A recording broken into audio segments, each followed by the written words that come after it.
आहिस्ता चल जिंदगी, अभी कई कर्ज चुकाना बाकी है, कुछ दर्द मिटाना बाकी है, कुछ फर्ज निभाना बाकी है। नमस्कार, स्वागत है आप सभी का हमारे इस खास कार्यक्रम भाग्योदय में। मैं हूं आपके साथ सुनील चौहान।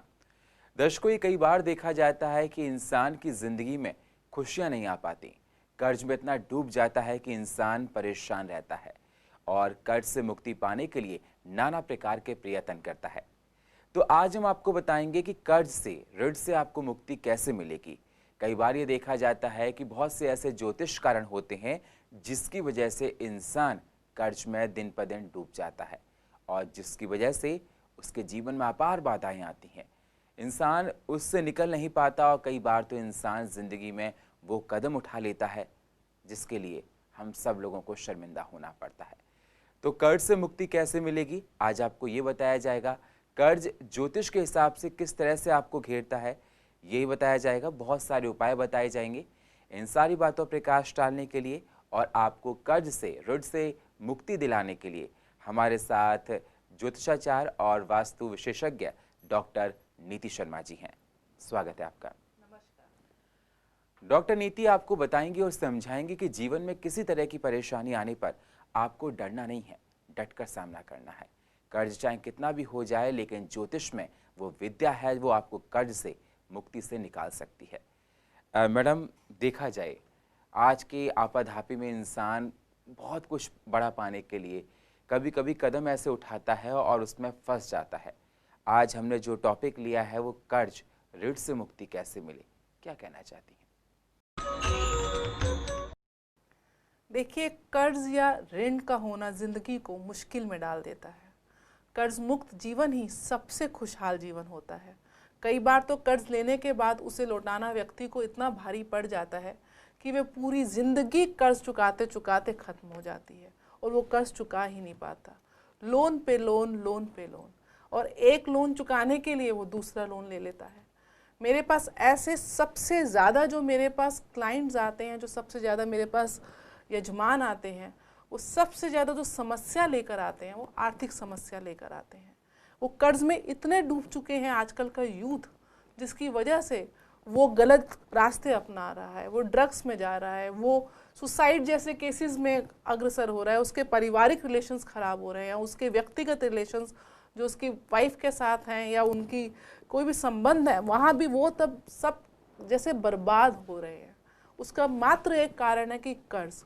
लोग दिखावे में आकर, झूठे शानो शौकत में आकर पैसा उधार ले लेते हैं, बैंकों से ले लेते हैं, और उसको चुकाने के लिए जब उनको इंटरेस्ट पड़ता है और वो नहीं दे पाते हैं, तो इंटरेस्ट पे जब इंटरेस्ट लगता रहता है। कई बार मेरे पास क्लाइंट्स आए हैं कि मैडम हमने 2% इंटरेस्ट पे पैसा उठाया, वो नहीं चुका पाए, तो अब 3% पे उठाया, वो भी नहीं चुका पाए, मैडम अब 10% का इंटरेस्ट हो गया है, हम ख़त्म हो चुके हैं, हमारे घर बिक चुके हैं, रोते हैं मेरे पास। चक्रवृद्धि ब्याज में फंसते चले जाते हैं और जिसकी वजह से उनका जीवन है जो नीति जीव दूभर होता जाता है। लेकिन आपने बहुत अच्छी बात ये कही और देखा भी जाता है कि लैविश लाइफस्टाइल के चक्कर में लोग गलत रास्ते अपनाते हैं और बिजनेस, जॉब में सक्सेस ना पाने की वजह से गलत काम करते हैं। और जैसा आपने कहा कि बहुत से लोग एडिक्शन हो जाता है उनको इस तरह से गलत हरकतों का, जो जीवन में कहीं ना कहीं उनके लिए बहुत बड़ी परेशानी बन जाता है। डॉक्टर नीति, मैं आपसे जानना चाहता हूँ कि ज्योतिष में ऐसी कौन सी स्थितियां बन जाती हैं जब इंसान कर्ज में डूब जाता है, मतलब कर्ज से निकल नहीं पाता है जाकर भी, ऐसी कौन सी कंडीशंस होती हैं?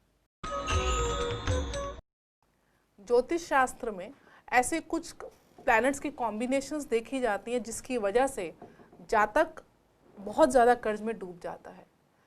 और ये भी हमें देखना पड़ता है कि ये हमें एनालाइज करना पड़ता है जब हमारे पास कोई जातक अपनी प्रॉब्लम लेकर आता है कि आपने कर्ज किस समय लिया, क्योंकि उस समय का, उस मुहूर्त का बहुत इंपॉर्टेंस होती है। हम उसके अनुसार हम प्रश्न कुंडली लगाते हैं। अगर प्रश्न कुंडली के अनुसार आपके घर चर लगन हो, चर लगन माना जाता है कि अगर लगन में मेष, कर्क, तुला, मकर, यानी कि एरीज, कैंसर, लिब्रा और कैप्रिकॉन लगन हो, तो ऐसी कंडीशन में, क्योंकि चर का लगन है मूवेबल, वो मूव हो जाएगा, ऐसी कंडीशन में अगर आप कर्ज लेते हैं, किसी भी बैंक से लोन लेते हैं, तो आपका कर्ज शीघ्र उतर जाता है। यही अगर आपने स्थिर लगन में कर्ज लिया होगा तो आपका कर्ज रुक जाएगा, बढ़ता जाएगा, टिक जाएगा, वो फ्लो नहीं आएगा। और कर्ज अगर आप चर लगन में कर्जा कभी भी ले सकते हैं, लेकिन आपको देना नहीं चाहिए। कई बार ऐसा होता है कि आपने कर्जा लिया तो नहीं, लेकिन किसी को, अपने दोस्त को कहने पर, उसकी मजबूरी पे आपने अपना पैसा उसको दे दिया इंटरेस्ट पर, बट इंटरेस्ट तो छोड़िए, ना मूल आया ना इंटरेस्ट आया, और अपने रिलेशनशिप्स ही खराब हो गए। तो अगर आप पैसा देने का भी काम करते हैं, कर्जा देना भी होता है, तो आपको वहाँ पे चर लगन में कर्जा देना नहीं चाहिए। स्थिर लगन में आप कर्जा दे सकते हैं और चर लगन में आप कर्जा ले सकते हैं। और ये भी देखा जाता है कि चर लगन में अगर 5वें व 9वें स्थान पर कोई भी शुभ ग्रह जैसे कि गुरु या शुक्र हो और 8वें स्थान पर कोई भी ग्रह ना हो, तो ऋण आपको उतर सकता है, वरना ऋण पर ऋण चढ़ता रहता है। तो ये सारा आंकलन आपको एक अच्छे एक्सपर्ट एस्ट्रोलॉजर से कराना पड़ेगा कि आपने कौन सी फला अमुक डेट को कर्ज लिया, या आप लेना चाह रहे हैं अपने किसी कार्य के लिए, बैंक लोन लेना चाह रहे हैं, तो मुहूर्त निकाल के आप लोन लीजिए, ताकि आप समय से उस लोन को दे पाएं और आप उस लोन के एक, जिसे कहते हैं ना, उसके षड्यंत्र में या उसके चक्कर में ना फंसें। आप बार बार आपका लोन जो है, आपका उसका इंटरेस्ट के अंदर आप ना दब जाएं। तो बहुत अच्छे से अपनी कुंडली का आंकलन कराइएगा, उस समय का मुहूर्त निकालिएगा जिस समय में आपने कर्ज लेना है। साथ ही कुछ ऐसे ऋण योग, कर्ज के योग कुंडली में देखे जाते हैं जन्म पत्रिका में, जिसको आपको डिटेल में विश्लेषण करवाना आवश्यक है। आपकी जन्म पत्री में मैं आपकी जानकारी के अनुसार आपके चैनल के माध्यम से बताना चाहूँगी कि 3 भावों का आपकी कुंडली में सबसे ज़्यादा मुख्य कारण है जो आपके कर्ज को इंगित करता है, आपके लोन्स को दिखाता है, दर्शाता है। सबसे पहला धन भाव। धन भाव आपकी कुंडली का द्वितीय भाव होता है, और अगर ये भाव कहीं से भी पीड़ित है तो आपको धन की प्राप्ति में बाधाएं आएंगी। दूसरा जो भाव होता है वो आय भाव होता है, ये एकादश 11th हाउस होता है, वो आपके गेन्स का होता है। अगर आपको गेन्स ही नहीं आएंगे, आपकी आय ही नहीं आएगी, तो आप कर्ज को चुकाएंगे कैसे?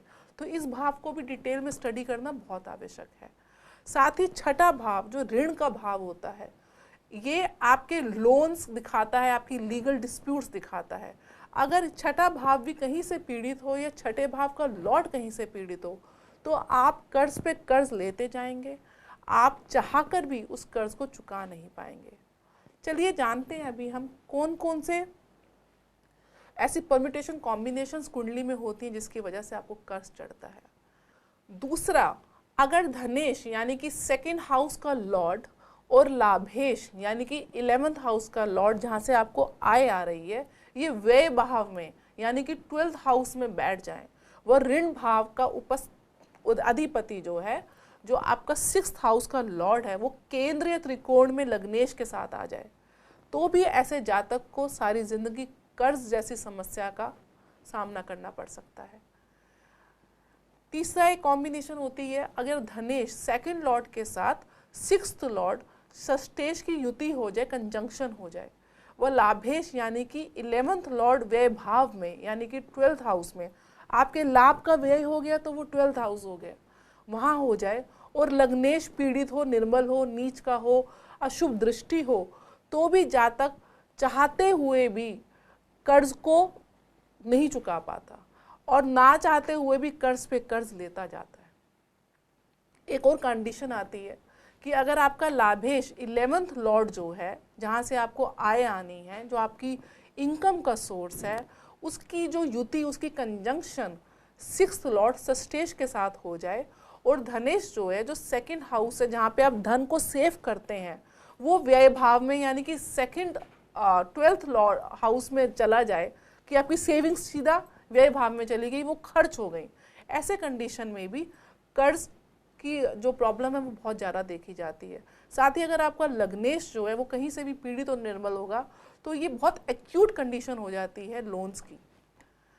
एक और कॉम्बिनेशन आती है कि अगर आपका धनेश जो है, जो 2nd लॉर्ड है, वो छठे भाव में आ जाए, और जो आपका लाभेश है 11th लॉर्ड 12th हाउस में चला जाए, और आपका जो 6th लॉर्ड है वो 11th हाउस में चला जाए, आपके लोन्स जो हैं वो आपके गेन्स में चले गए, तो यानी कि आपके सारे जो गेन्स हैं वो लोन में कन्वर्ट होते जा रहे हैं। तो ऐसी कंडीशन में भी आपकी जितनी भी आय आए, आपकी इनकम चाहते हुए भी आप बहुत अच्छा अर्न कर रहे हैं, बट कहीं ना कहीं आप उसको ऐसी जगह पैसा अपना दे रहे हैं जो फंसते जा रहा है। इसलिए मैंने कहा कि चर लगन में कर्ज देना नहीं चाहिए।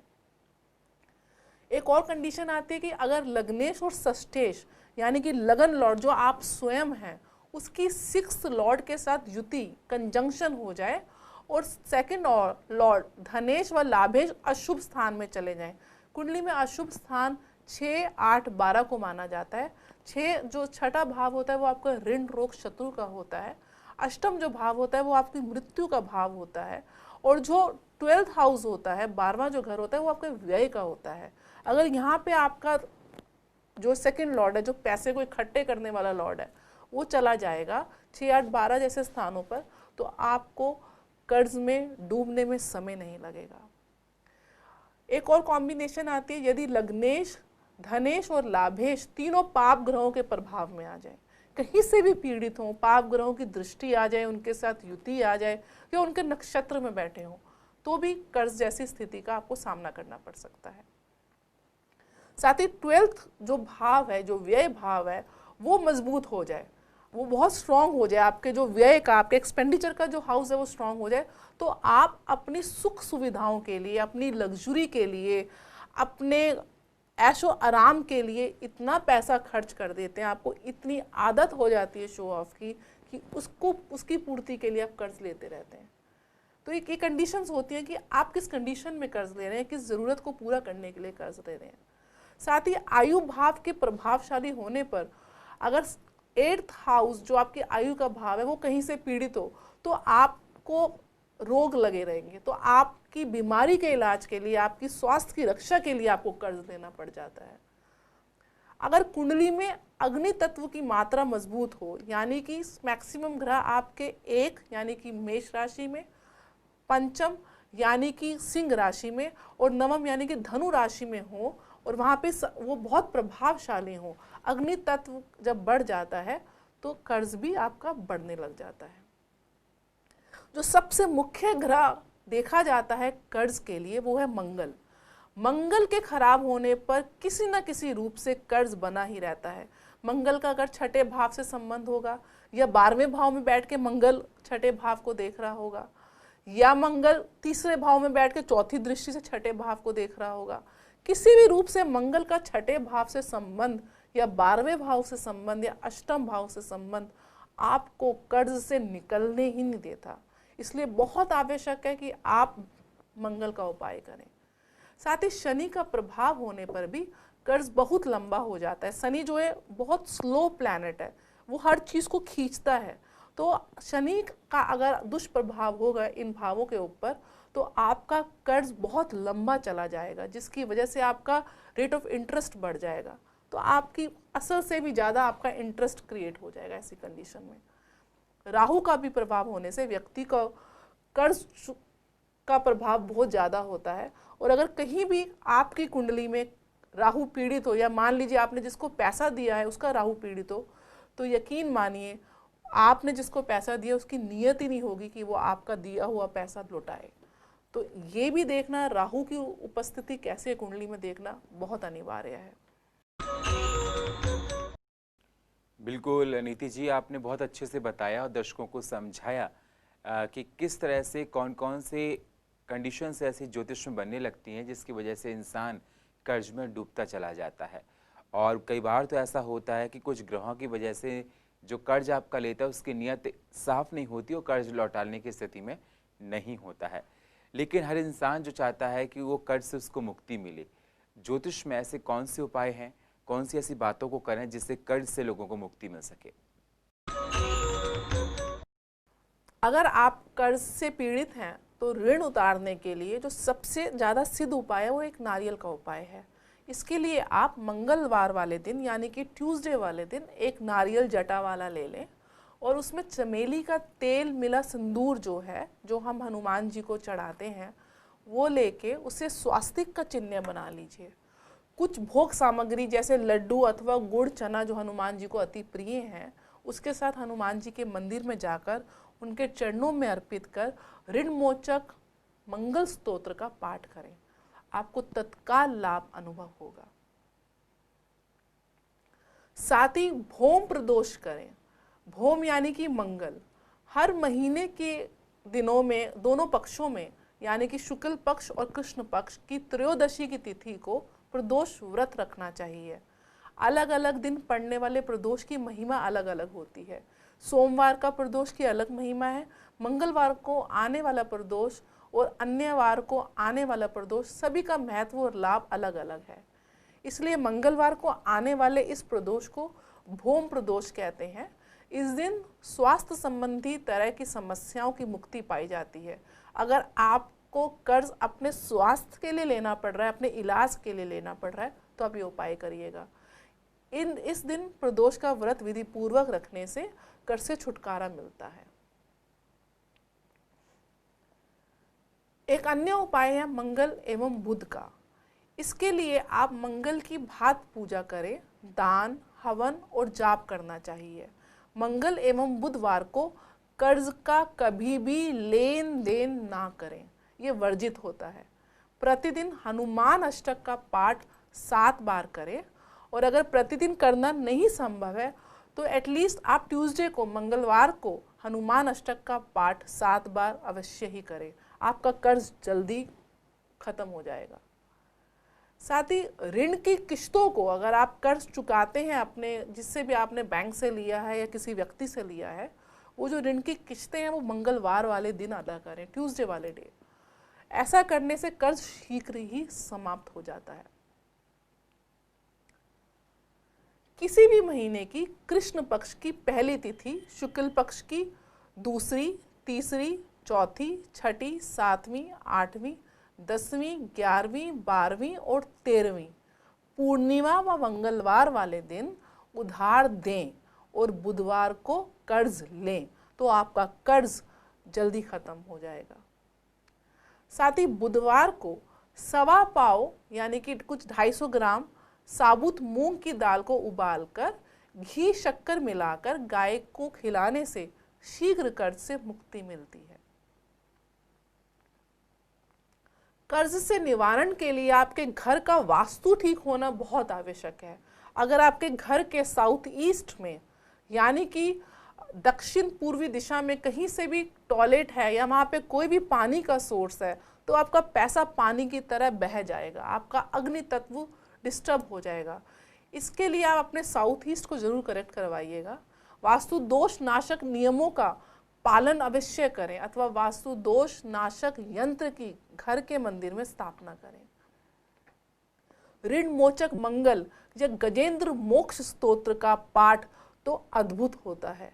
यदि आपको कर्ज घेरे रहते हैं तो प्रतिदिन आपको ऋण मोचक मंगल स्तोत्र का पाठ करना चाहिए। ये पाठ शुक्ल पक्ष के प्रथम मंगलवार से आपको शुरू करना चाहिए। यदि प्रतिदिन किसी भी कारण से आप नहीं कर सकते हैं तो प्रत्येक मंगलवार को आप अवश्य ही इसका पठन और पाठन करें।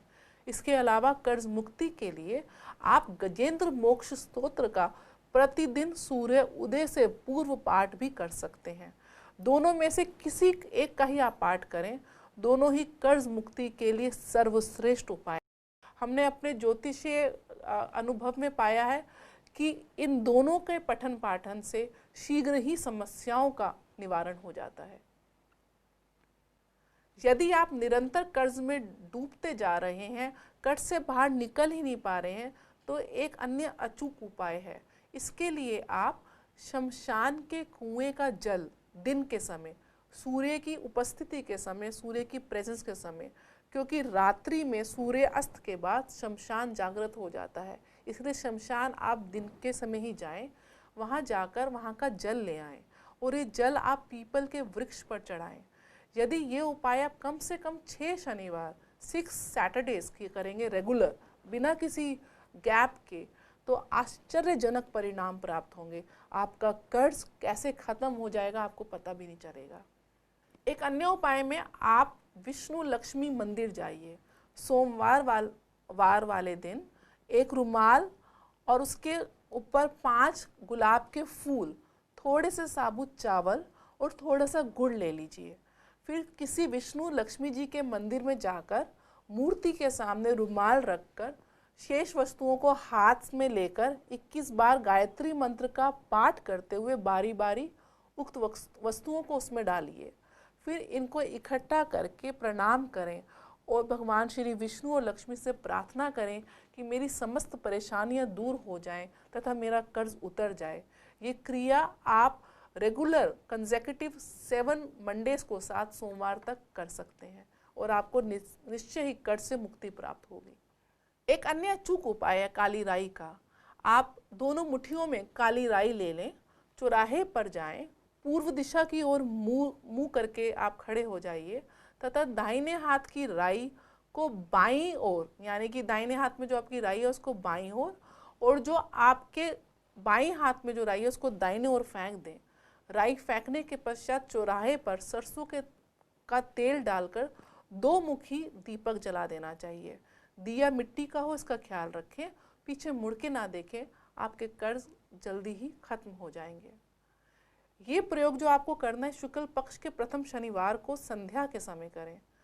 ये जो काली राई का आपको प्रयोग करना है शुक्ल पक्ष के प्रथम शनिवार को संध्या के समय करें। श्रद्धा द्वारा, विश्वास द्वारा किया गया ये उपाय अवश्य कर्ज से मुक्ति दिलाता है। और अगर आपको एक बारी में सफलता ना प्राप्त हो तो दोबारा फिर कर लेना चाहिए। ये उपाय आप शनिश्चरी अमावस्या को, यानी कि सैटरडे वाले दिन, जिस दिन भी अमावस्या आती है उस दिन भी कर सकते हैं। एक अन्य उपाय में मिट्टी के दिए में सरसों का तेल भरकर उसे ढक्कन से आप बंद कर दीजिए। इसके बाद उसे ले जाकर किसी शनिवार को नदी या तालाब के किनारे मिट्टी के नीचे गाड़ दीजिए। ये उपाय करने से पहले हमसे परामर्श जरूर ले लें, क्योंकि ये लाल किताब का उपाय है, बिना कुंडली दिखाए इसको ना करें। लेकिन ये उपाय अगर आपकी कुंडली के अनुसार आपको सूट करता है तो बहुत जल्दी रिजल्ट देता है। हनुमान जी से अवश्य करें प्रार्थना। जब कोई भी उपाय सफल ना हो रहा हो तो अंत में हनुमान मंदिर जाकर मंगलवार और शनिवार के रोज उन पर चमेली का तेल और सिंदूर चढ़ाएं। इसके बाद हनुमान चालीसा और बजरंग बाण का पाठ करें। इन सारे उपायों से आप अपने कर्ज को मुक्ति की राह पर लेके जा सकते हैं। लेकिन मैं एक बात आपको जरूर बताना चाहूँगी कि आप अपने विवेक का भी इस्तेमाल करिए, आप अपने बुद्धि बल का भी इस्तेमाल करिए जब भी आप लोन्स लेते हैं। और ऐसा तो बिल्कुल मत सोचिएगा कि ये मात्र उपाय करने से आपके सारे कर्ज मिट जाएंगे। आपको अपनी तरफ से भी परिश्रम करना पड़ेगा। तो देखा आपने, नीति जी ने आपको बताया और समझाया कि किस तरह से आपको कर्ज से मुक्ति पाने के लिए आपको नाना प्रकार के उपाय करने हैं। हम उम्मीद ये करते हैं इस प्रोग्राम के माध्यम से आपके कर्ज से मुक्ति आपको ज़रूर मिलेगी। लेकिन उपाय ही सब कुछ नहीं है, आपको अपने विवेक और संयम से भी काम लेना है, आपको दिमाग से भी काम लेना है। लोन लेते समय आपको बहुत सारी ऐसी बातों का ध्यान रखना है जो लोग गलती कर जाते हैं, और बहुत सी ऐसी बातें होती हैं जिनको हम रोक कर लोन से कर्ज से मुक्ति पा सकते हैं। अपने खर्चों को कम करें, अपने दैनिक कार्य में ऐसी बातों को लाएं जिससे आपको ऋण से मुक्ति अवश्य मिल जाए। तो हमारे प्रोग्राम के माध्यम से उद्देश्य हमारा यही है कि कर्ज से आपको मुक्ति मिले और आपका जीवन भी खुशियों से जगमग हो। और फिलहाल हमारे इस खास प्रोग्राम में इतना ही। बाकी खबरों के लिए आप बने रहिए CCN के साथ। तब तक के लिए नमस्कार।